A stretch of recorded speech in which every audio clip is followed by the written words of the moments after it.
Good afternoon and welcome to Nasdaq Trade Talks. I'm your host, Jill Malandrino, global markets reporter at Nasdaq. Joining me at the market site in Times Square, we have Charlie Brown. He's the managing director on Nasdaq's market intelligence desk with our midday update. And it did not take long, Charlie, for Trump to make some positive comments to get those major averages back in the green. Clearly, Nike helping the Dow, but the Nasdaq Composite and the S&P following suit. Exactly. I mean, Trump's comments about basically the Ukrainian conversation being much ado about nothing, which is the title of our note that we wrote up today, as well as him stating that they could strike a deal with China much quicker than people anticipated, really gave a lift to the market. And traders are really more concerned with the trade deal with China than the impeachment hearings domestically in the United States. Yeah, it's amazing to see just how much the major averages move around on a tweet, on commentary. Does that mean the market's fragile, or what's behind that you're getting these extreme moves based on conjecture, really? It does. There's a number of different things that traders are trying to decide on what they trade against. Impeachment hearings are not one of those things that they can trade against, but they can trade against positive sentiment on a deal with China that will eventually, assuage a lot of the global economic problems that are out there. Yeah, that's a good point that you make. Let's pull up our first chart of the day. We're going to take a look at the VIX. Jumped above its year-to-date average just yesterday. I'm sure the story is a little bit different now with the major averages in the green. It is. I mean, we've had a couple of interesting months. We had August, obviously, when we were slipping into recession, or at least we thought we were slipping into recession.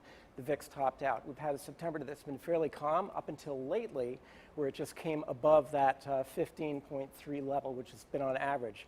We're coming into a month now, October, which historically, since 1928, has been about 25% higher than September has been. The reasons for that is we're coming into another earnings season and a lot of the end-of-year positioning.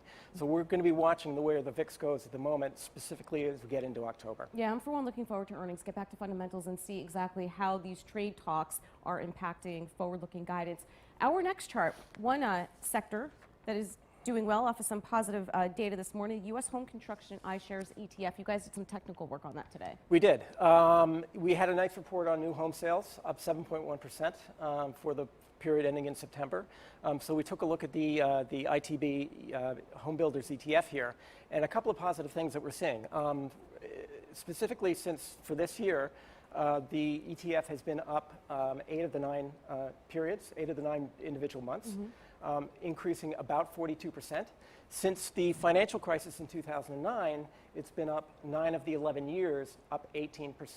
We're coming right up against resistance, which is about that 44 to 48 level.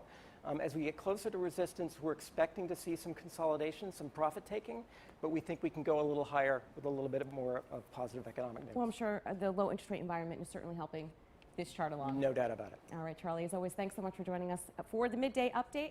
And thank you for joining me on Trade Talks. I'm Jill Malandrino, global markets reporter at Nasdaq.